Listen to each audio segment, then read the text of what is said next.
words of Reggie Kray, taken from his book, Born Fighter.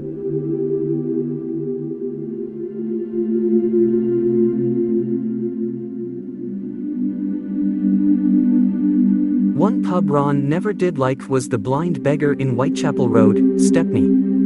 The pub where he would later shoot dead George Cornell.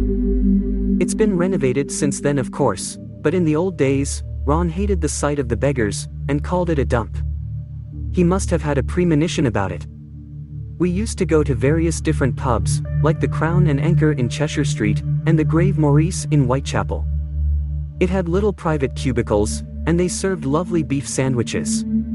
The doctors from the London hospital used to go in there. Ron used to like drinking gin and tonic, but if he was drinking beer, it would be brown ale. He claims a record of 53 pints of brown ale in one night. He used to pour it down him. Ron, Charlie, and I could drink all night and never get drunk. Even the hard-drinking American mafia men who came to see us in later years were amazed at our capacity for putting so much drink away. I miss those social gatherings. On a typical night, Ron and I would walk into a public house in the early evening, just the two of us, and take out our phone books. We'd phone our friends in different parts of London, and within an hour, they would all start to arrive in cars or taxis to join us in drinks and social and business talks. They were people from all walks of life, some villains, some bookmakers, publicans, professional and ex-professional fighters and their managers, and businessmen, intermingled with a few celebrities. The publicans used to love us, as we would pack the place out with the best spenders. Sometimes we would have a whip round and each of us would place a pound note or more in a drinking glass set on the bar. The publican would take the money from the glass until it was empty. Then we would replenish it and order more drinks. The bar would be full of smoke from cigarettes, you could smell the alcohol all around the room, there would be music from either the piano or the jukebox, and there would be an atmosphere of camaraderie. Ron and I would walk around the bar, together or separately, talking to everyone and making sure they were happy. We'd have conversations about earning money and ways to do it, deals and gangland politics. If we wanted to discuss serious business, we would normally be allowed to use a private room in the pub, but if this was not available, we could always use the private bar, which was quieter. These gatherings would see a group of 40 to 50 people each evening. It's amazing, the value of a good phone book. Even today, in my seclusion, I have 3 full books of names, addresses and numbers.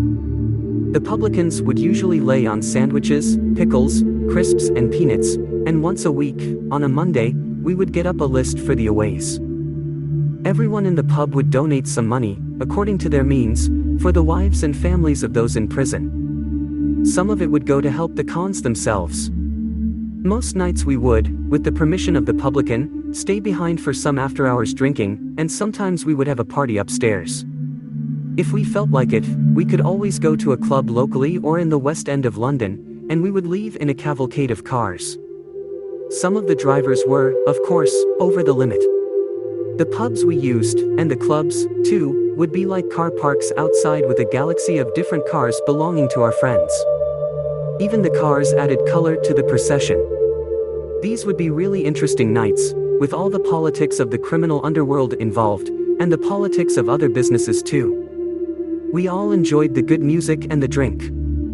It would not be an exaggeration to say that they were times of wine, women and song. Most people present were good dressers, and all had their own special life stories to tell, all being people of varied lifestyles.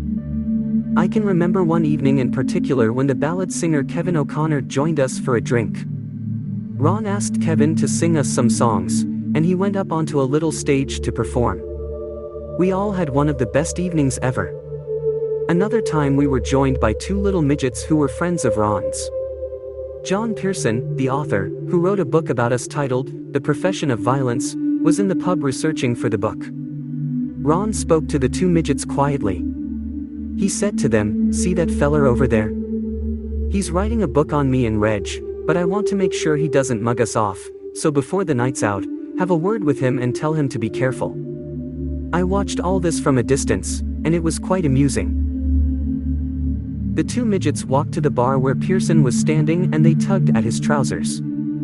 I could see he was already reeling from the number of drinks he'd had. He looked down in startled amazement and the two midgets stared back at him as though looking up at a skyscraper. Before Pearson could recover from his shock, one of the midgets snarled at him while the other one gave another tug at his trouser leg and said, "If you mug the twins off, you'll have us to deal with." Pearson could only look more amazed, and gulped his gin and tonic down as though in disbelief. He left a little while afterwards. Ron and I had made two mistakes. First, we did our own dirty work. We killed two men. A mafia boss would never kill, he'd always get one of his button men to do it for him. Angelo Bruno once said to us, "Never get shit on your own hands." And he was right. We always wanted to lead by example, to show the others that we weren't frightened to get our hands dirty. It doesn't matter that the people we killed were worse than vermin, we should never have done the job ourselves. Second, we trusted too many people. We made it too soft for them. We took blokes on trust and gave them a good living and some great times. We expected loyalty in return. And that's where Nipper Reed screwed us. He realized what we seemed to have forgotten. That, basically, most people are a bunch of shits. With most people it's self first, self middle and self bloody last. And, when the crap hits the fan, it's every man for himself. We showed loyalty to our men all the way through. But when the heat was on they deserted us and ratted on us, virtually everyone.